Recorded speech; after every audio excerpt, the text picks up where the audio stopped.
देभ्य नमो नमः। आज हम माँ कवि भास के द्वारा विरचित स्वप्न वासवदत्तम नाटक के पंचम अंक का 12वां श्लोक पढ़ेंगे।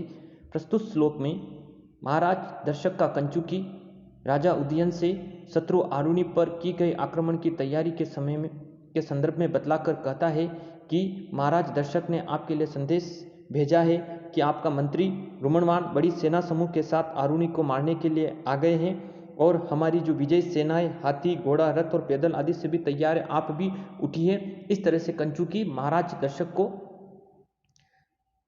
दर्शक के लाए हुए संदेश को महाराज उदयन के सामने प्रकट करता है।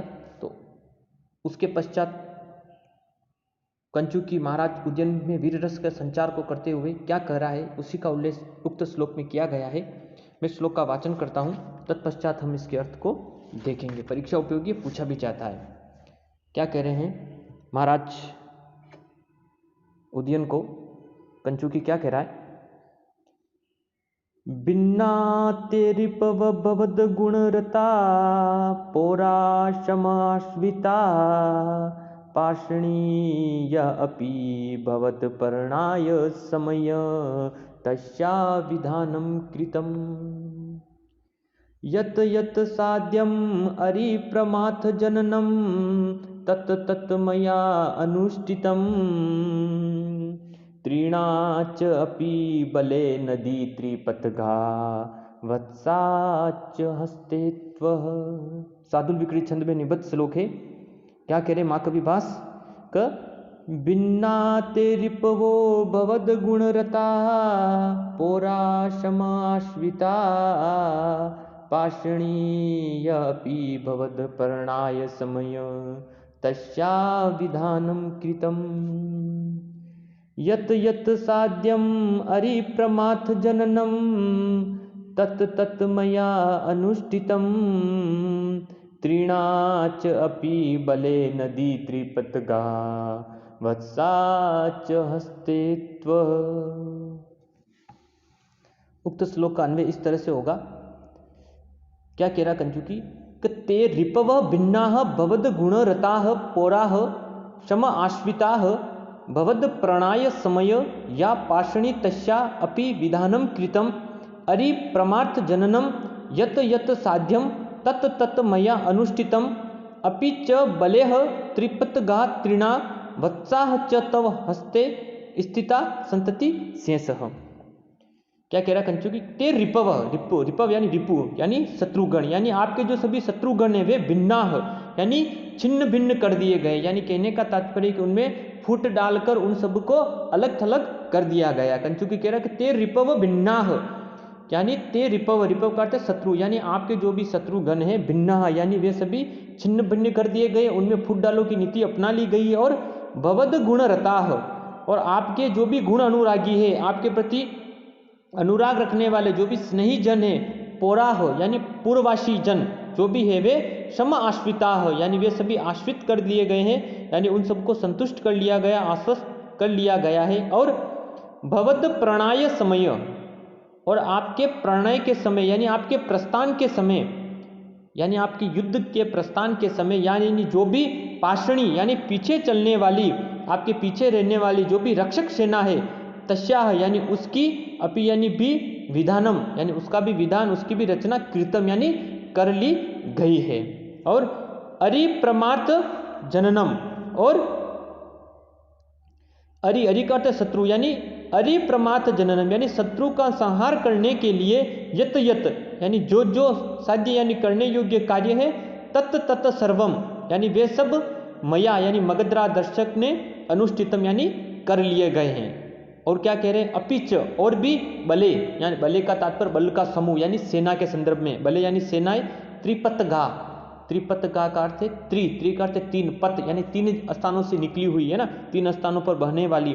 त्रिपथगा गंगा नदी का विशेषण है, इसीलिए कह रहे पर्यायवाची है कि त्रिपथगा यानी गंगा नदी, त्रिणा यानी पार कर चुकी, यानी आपकी जो भी सेनाएं हैं वे क्या कर चुकी, गंगा नदी को पार कर चुकी है। और अब वत्साह यानी वत्स देश को तव हस्ते यानी आप अपने हाथ में समझिए, यानी अब हम शीघ्र ही वत्स देश पर पुनः शत्रु आरुणी को हराकर उस पर अधिकार कर लेंगे। इस तरह से कंचुकी महाराज दर्शक के लाए हुए संदेश को महाराज उदयन के सामने कह रहा है। क्या कह रहा है, पुनः एक बार अर्थ को देखिए।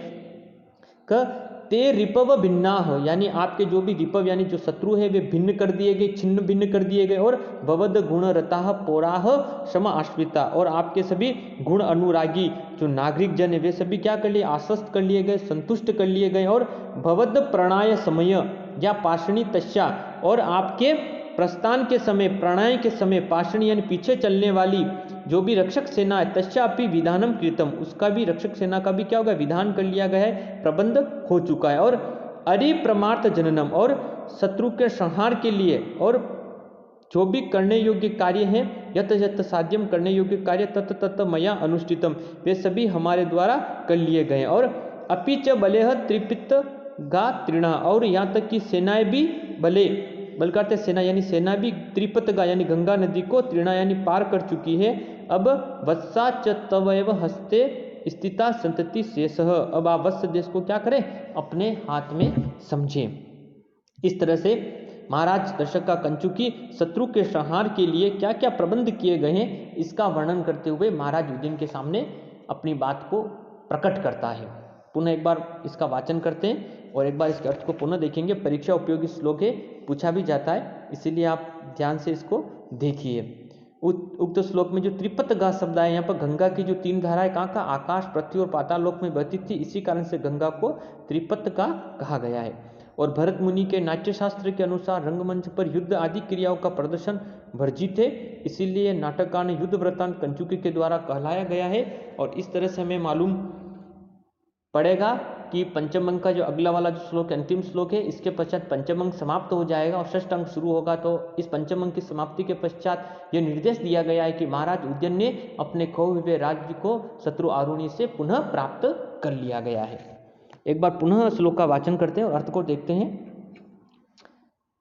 भिन्नाते रिपव भवद गुण रताः पौरा शम आश्विता पाषणीय अपि भवद परणाय समय तस्या विधानं कृतम् यत यत साध्यम अरिप्रमार्थ जननम तत् तत् मया अनुष्ठितम् त्रीणाच अपि बले नदी त्रिपतगा वत्साश्च हस्ते तव।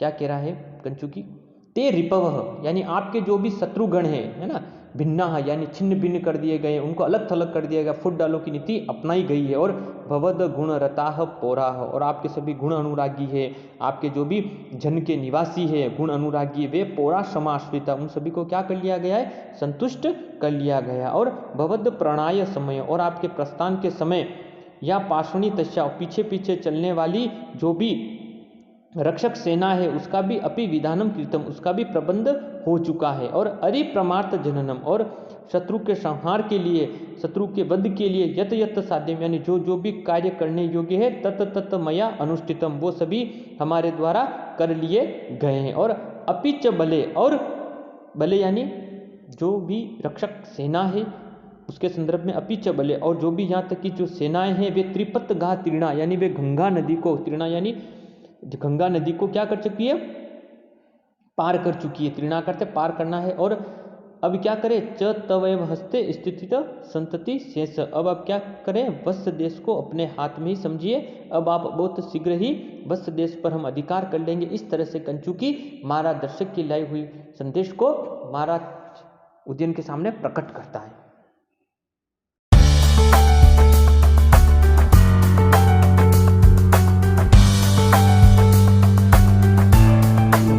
आज हम माँ कवि भास के द्वारा विरचित स्वप्न वासवदत्तम नाटक का अंतिम पंचम अंक का अंतिम 13वां श्लोक पढ़ेंगे।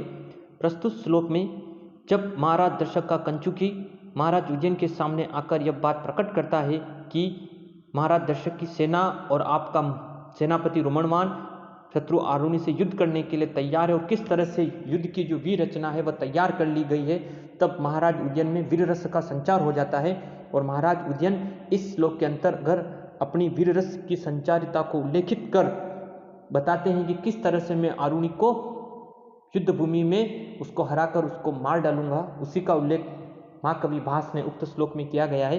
मैं श्लोक का वाचन करता हूँ, तत्पश्चात हम इसके अर्थ को देखेंगे। उपेन्द्र वर्जा छंद में निबद्ध श्लोक है। मैं वाचन करता हूँ श्लोक का, फिर अर्थ को देखते हैं। क्या कह रहे हैं महाराज उदयन?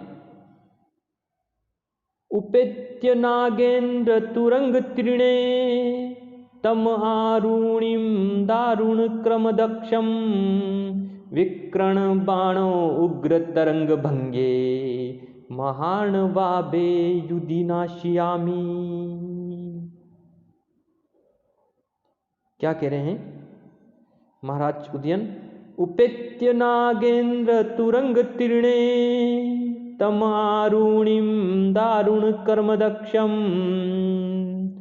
विक्रेण बाणो उग्र तरंग भंगे महार्णवाबे युधि नाशयामि। उपेत्य नागेन्द्र तुरंग तृणे तमारुणिम दारुण कर्म दक्षम विकर्ण बाणो उग्र तरंग भंगे महार्णवाबे युधि नाशयामि। उक्त श्लोक का अन्वय इस तरह से होगा। नागेंद्र तुरंग तृणे विकर्ण बाणो उग्र तरंग भंगे महार्णवाबे युधि दारुण कर्म दक्षम तम आरुणिम उपेत्य नाशयामि। क्या कह रहे हैं महाराज उदयन? अहम यानी मैं उदयन नागेंद्र, या नागेंद्र शब्द से तात्पर्य हाथी के पर्यायवाची से है ना, नाग हाथी, तुरंग घोड़े, यानी नागेंद्र यानी हाथी, तुरंग यानी घोड़े, तीर्णा यानी पार किए गए, यानी हाथी और घोड़ों से पार किए गए, यानी जो श्रेष्ठ नाग हैं या जल अश्व और जल हाथी या जो नाग, दोनों के संदर्भ में ले सकते हैं। इसका अर्थ है ना नागेंद्र तुरंग, यानी जो समुद्र होते हैं, समुद्र के अंतर्गत जो सर्प यानी जो नाग हैं और तुरंग यानी जो जल अश्व हैं या जो जल अश्व और जो जल हाथी है, उनसे पार किए गए। विकर्ण बाणों उग्र तरंग भंगे, विकर्ण का अर्थ उमड़ती हुई और प्रबल बाण तरंग भंगे, प्रबल लहरों की चलाए गए बाणों से युक्त महार्णवाबे, महार्णवाबे का अर्थ महासागर, समुद्र का विशाल है ना, अथाह सागर समुद्र, महासागर के समान युद्धि यानी उस युद्ध भूमि में दारुण कर्म दक्षम, दारुण का अर्थ कुर कार्य करने वाले, अनैतिक कार्यों को करने में चतुर, दक्ष, निपुण, तम आरुणी यानी उस आरुणी को उपेत्य यानी उस पर मैं आक्रमण कर उसको नासियामी यानी उसको नष्ट कर दूंगा, उसको मार डालूंगा। एक बार पुनः अर्थ को देखिए। क्या कह रहे हैं महाराज उदयन? कि नागेंद्र तुरंग तीर्णे, यानी में जो युद्ध भूमि के संदर्भ में महाराज उपमा अलंकार का प्रयोग किया गया है। यहाँ पर पद्य में युद्ध की उपमा महासागर से दी गई। जैसे महासागर में सर्प यानी जलहस्ती, दरियाई घोड़े है ना आदि रहते, वैसे युद्ध में हाथी घोड़े घूम रहे हैं। जैसे सागर उथाल तरंगों से उद्दलित होता, उसी तरह यहाँ पर भी बाणों की वर्षा हो रही, इसलिए उपमा अलंकार का प्रयोग किया गया है। इसीलिए युद्ध भूमि को महासागर के समान उपमा का प्रयोग कर बता रहे हैं महाकवि भास। क्या कह रहे हैं उदयन, महाराज उदयन की वाणी को प्रकट कर नागेंद्र तुरंग तीर्णे, यानी मैं उदयन नागेंद्र यानी श्रेष्ठ नाग, और नाग का एक अर्थ हाथी भी होता है ना, नागेंद्र यानी श्रेष्ठ नाग और तुरंग यानी जल अश्वों से तीर्णे यानी पार किए गए, विकर्ण बाणों उग्र तरंग भंगे, और उग्र विकर्ण का अर्थ उग्र लहरों वाले महासागर की तरह क्या करूंगा, महार्णवाबे यानी महासागर की तरह युद्ध भूमि में क्या करूंगा, नागेंद्र तुरंग यानी गजराज और घोड़ों से भरे हुए तथा विकर्ण बाण तुरंग यानी चलाए गए बाणों से भयंकर इस युद्ध भूमि में मैं दारुण कर्म दक्षम यानी कुर कार्यकरणों में चतुर उस आरुणी यानी उस आरुणी को उपेत्य यानी उस पर आक्रमण कर नासिया में उसको नष्ट कर दूंगा, उसको मार डालूंगा, है ना। कि नागेंद्र तुरंग तीर्णे यानी श्रेष्ठ नागों और जल अश्वों से पार किए गए विकर्ण बाणों उन तरंग भंगे उग्र लहरों वाले महासागर की तरह में भी गजराज और घोड़ों से भरे गए तथा युद्ध भूमि में चलाए गए बाणों से भयंकर है ना दारुण कर्म दक्षम कुर कार्य करने में चतुर तम आरुणी यानी उस आरुणी को आक्रमण कर उपेत्य नासियामी उसको नष्ट कर दूंगा, उसको मार दूंगा। इस तरह से महाराज उदयन अपने वीर रस के संचार के भावों को इस उक्त श्लोक में प्रकट करते हैं। यह पंचम अंक का अंतिम श्लोक है। इसके बाद अंतिम एक अंक और रहा, छठा अंक, लेकिन इस पंचम अंक के इस अंतिम श्लोक के बाद हमें ऐसा प्रतीत होता है कि महाराज उदयन ने महाराज दर्शक की सहायता से आरुणी को हराकर अपना राज्य वापस ले लिया है और वे राजधानी कौशाम्बी लौट आए हैं। कुछ समय बीतने पर महाराज उदयन सूर्यमुख महल में वासवदत्ता की जो प्रिय वीणा है गोश्वती की ध्वनि को वे सुनते हैं और वे तुरंत उस वीणा वादक के पास पहुंचते हैं। उससे वीणा मिलने की बात बताकर उदयन को वो वीणा सौंप देते हैं। महाराज वो कहता है कि नर्मदा के नदी के किनारे कुश की झाड़ियों में मुझे ये वीणा मिली थी। राजप्रसाद से उतरते समय द्वारपालिका ने महासन के कंचुकी रेब्य गोत्री और वसुंधरा धाती के आगमन की सूचना दी। इस प्रकार से छठे अंक की कथा अब यहाँ से प्रारंभ होगी। अगला अंक हम जो छठा पढ़ेंगे तो उसकी ये भूमिका के रूप में घटना वस्तु थी जो मैंने आपको बता दी। एक बार पुनः 13वां श्लोक का वाचन करते हैं और इसके अर्थ को पुनः देखते हैं। उपेत्य नागेन्द्र तुरंग तीर्णे तम आरुणिम दारुण कर्म दक्षम विक्रण बाणो उग्र तरंग भंगे महार्णवाभे युद्धि नासियामी।